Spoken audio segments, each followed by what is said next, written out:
Bonsoir à tous, ça faisait un moment, ça m'a un petit peu manqué. Je profitais en fait d'un petit creux dans mon planning. Pour ceux qui ne le savaient pas forcément, là j'étais de nouveau en entreprise pour quelques temps et fallait que je fasse un rapport de stage, le premier de ma vie pour demain. Donc voilà, là j'ai un petit peu d'avance, ça doit être la première fois de ma vie que je procrastine pas assez, enfin pas assez façon de voir les choses. Je veux dire, j'ai déposé le document avec 27 heures d'avance. C'est vraiment. Mes proches me connaissent, c'est irréaliste. Il me reste encore le PowerPoint à faire pour la soutenance que je ferai lundi après-midi. Donc voilà, je m'étais dit quand même, je vais me poser un petit peu entre le rapport et la soutenance. Et pour me poser, je trouvais que le plus sympa, ça restait de refaire une petite vidéo. Donc voilà, on m'a proposé de plusieurs idées. Je pense qu'au total, je dois être à une demi-douzaine. Ouais, une demi-douzaine à peu près. Je compte souvent en douzaine, vous le verrez souvent, je préfère le système en base 12. Mais j'ai pas envie de digresser sur ça aujourd'hui. Je veux dire, dans les idées qu'on m'a proposées, il y avait quand même beaucoup de choses axées sur la littérature, ce qui n'est pas incohérent vu que pour ceux qui connaissent ma chaîne depuis un petit peu plus longtemps, je participe, ça fait 4 fois que j'ai participé au NaNoWriMo, qui est un challenge d'écriture de romans qui va durer un mois et qui consiste à écrire 50 000 mots. Mais encore une fois, c'est peut-être un petit peu long comme introduction de sujet, mais là aussi vous me connaissez, donc je pense que ça ne rebutera pas grand monde. Parler littérature, on m'avait proposé entre autres de parler d'un style ou d'un auteur qui me plaisait particulièrement. Et ça me semblait pas débile de dire voilà, actuellement moi je bosse dans la robotique, donc j'ai bien envie de parler des robots d'Asimov. Les robots, et je ne sais plus, j'ai pas révisé. J'ai pas préparé spécialement l'épisode ou quoi que ce soit, enfin, encore une fois, vous avez certainement vu l'une ou l'autre autre vidéo. Vous savez que je prépare pas spécialement, je fais qu'une seule prise, il n'y a pas vraiment de montage. Voilà. Donc les robots d'Asimov, c'est le premier tome d'une collection. Les autres, c'est nous les robots.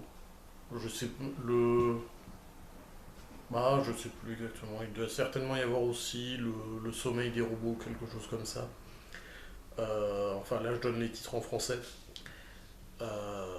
Mais c'est une de collection de nouvelles en fait. Chaque tome n'est pas vraiment une histoire en soi. Et c'est là justement toute la beauté de la chose. On va avoir des petites nouvelles qui vont raconter un problème de la robotique et comment il a été résolu. Et ces petites nouvelles à l'époque que Asimov a publiées indépendamment dans des journaux qui lui ont permis un petit peu de se faire sa notoriété de départ, ces petites histoires en fait n'étaient pas publiables en tant que telles pour des livres. Et Asimov a décidé de les compiler. Donc il a mis ces histoires les unes derrière les autres, mais pas véritablement comme un recueil. Euh, il a réussi à créer une structure d'histoire autour qui est finalement assez simpliste, mais ça rend la chose encore une fois très jolie. C'est-à-dire qu'il n'a pas eu besoin de faire quelque chose de très élaboré, de revoir les histoires, etc. Il a juste décidé que un journaliste allait voir une robot psychologue et de l'interviewer un petit peu sur sa carrière et elle rappelle des passages intéressants de sa vie où du coup elle va même pas parler de ses expériences propres à elle, elle va parler de ce qui s'est passé dans la compagnie où elle travaille, ce qui a pu arriver à des collègues ou à elle-même. Je crois que l'une ou l'autre nouvelle était vécue par elle-même, enfin elle était le personnage dedans. Mais donc ça va être, elle va raconter ça et du coup directement on fait du discours rapporté, on arrive dans la nouvelle telle qu'elle a été écrite la première fois. Et voilà. C'est magnifique comme changement de format. Euh, et j'avais beaucoup apprécié aussi l'introduction, le, je retrouve plus le mot, le prologue, non, c'est pas ça, c'est ce qui vient encore avant, c'est pas grave.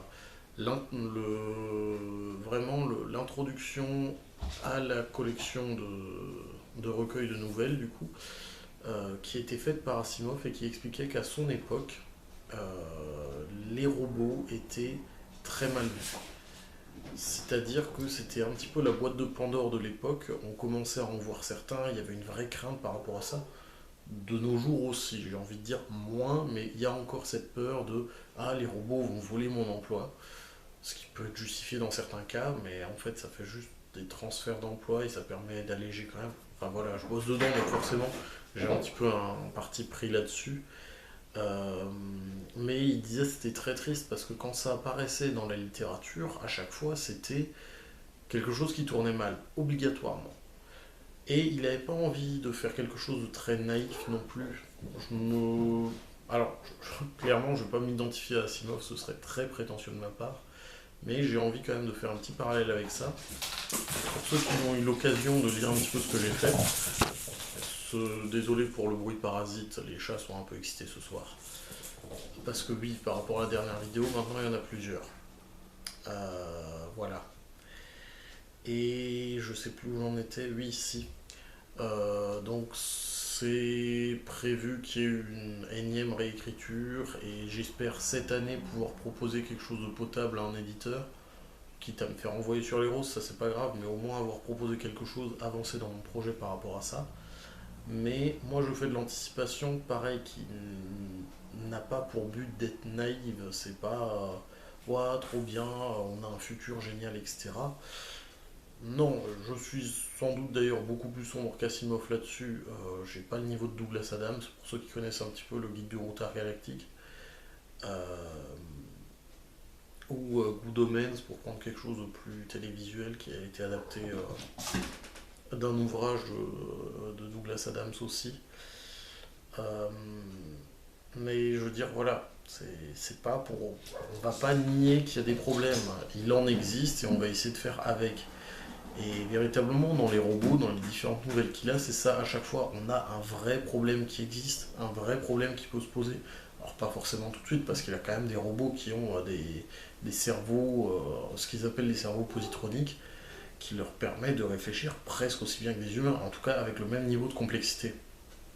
Donc voilà, mais toujours régi par les trois lois d'Asimov, que je ne vais pas essayer de vous citer parce que sinon je vais faire mal aux plus puristes.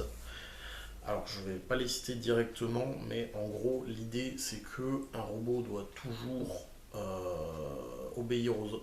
Non, ne doit pas permettre de blesser un humain par son activité ou son inactivité. Un robot doit obéir aux ordres, sauf si ça entre en contradiction avec la première loi. Et un robot doit éviter de s'endommager, sauf si c'est en contradiction avec les deux premières lois. Mais bon, euh, tout ça pour dire, il applique ses lois et ces lois peuvent poser problème par moment parce qu'on va être à un endroit où on bloque en fait entre deux lois. Même s'il y a cet ordre de priorité, on va avoir un problème parce que le robot respecte trop bien telle loi. Ce qui a été repris un petit peu, fort heureusement, dans la thématique de iRobot, le film avec Will Smith, qui était basé du coup sur cette saga, même si ça se passe un petit peu entre les tomes. On reprenait ça. Le souci, c'est que il doit pas permettre à des humains d'être endommagés. Bah, ça laisse une très grande interprétation. S'il y a des humains qui sont blessés dans les deux cas, est-ce qu'un robot peut tuer un humain pour en sauvegarder d'autres? Est-ce qu'un robot dans les années 40 aurait pu tuer Hitler pour éviter le meurtre de millions, de dizaines de millions d'Européens? Voilà, c'est très compliqué. Et ces thématiques-là, il les aborde. Alors, pas celle d'Hitler, faut pas déconner non plus. Mais voilà, je veux dire, il y a des vraies questions très problématiques et il y a un cheminement qui va permettre d'arriver à une idée de comment est-ce qu'on pourrait faire. Je pense d'ailleurs que quand on arrivera à des IA un peu plus performantes et avec une enveloppe corporelle, etc., il y aura des questions qu'on va se poser et les ouvrages d'Asimov offriront peut-être de vraies bonnes pistes de réflexion. Même si ça reste de la science-fiction, ça peut juste être du futurisme. Je, je veux dire, si on prend plus ancien, alors c'est vrai que je suis resté plutôt sur le même sujet aujourd'hui, déjà la vidéo précédente, mais je pense qu'on est parti un petit peu à côté. Ça peut être intéressant, j'espère que ça l'est assez. Mais futurisme, Jules Verne, quand il a écrit, c'était de la science-fiction, c'était du grand délire ce qu'il publiait. Et j'en avais parlé dans. Bah, d'ailleurs, ma conférence sur la science-fiction, science ou fiction, est disponible sur la chaîne. Bon, elle est un peu longue, donc c'est juste si vous tenez à vous accrocher là-dessus, il y a beaucoup de questions après. Ma conférence en tant que telle doit faire 15 ou 20 minutes. Euh, mais Jules Verne, j'en avais parlé dans cette conférence. Quand j'ai regardé un petit peu justement ce qu'il avait pu écrire comme ouvrage, j'ai vu, parce que je n'ai pas eu l'occasion de tout lire, je manque de temps et j'ai des goûts trop divers pour tout lire. Euh, mais le voyage de la Terre à la Lune, je crois, c'était en 115 heures et 20 minutes ou quelque chose comme ça, je ne sais plus le titre exact. Mais je me suis dit, tiens, ça me parle quand même bien, ça, le pratiquement 5 jours, ça me semble très raisonnable en effet. Et je regarde, donc ce voyage de la Terre à la Lune, nous, l'un des premiers qu'on a fait, c'était la mission Apollo 5, Apollo 11, je sais plus. Vous aurez qu'à dire dans les commentaires si vous savez, voilà. Mais cette mission qui a permis de faire le premier pas sur la Lune a duré 111 heures, je crois, ou 119. Enfin, il y avait un écart de moins de 10 heures, quoi. Donc on est vraiment sur une estimation, alors qui n'était pas basée sur des vrais nombres ou quoi que ce soit. Mais finalement, il a vraiment tapé dans le mille. Je veux dire, il a bien visé le truc, et avec des idées qui ne fonctionnaient pas, mais qui donnaient des pistes de réflexion.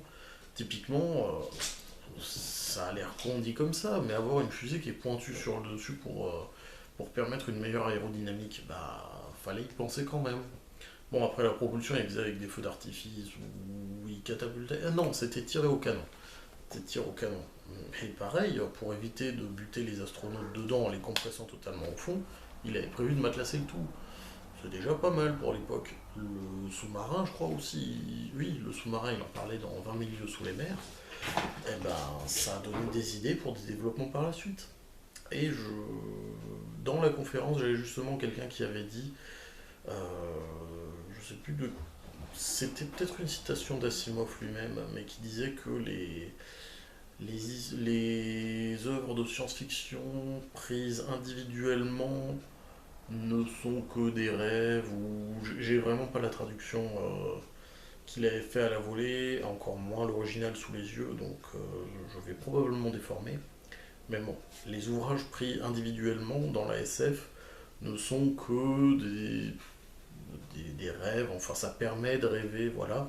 Mais la science-fiction pris dans son ensemble donne des idées pour la progression. C'était pas ça, mais c'était cet ordre d'idées-là, quoi. C'est dans ce sens-là que c'était pensé.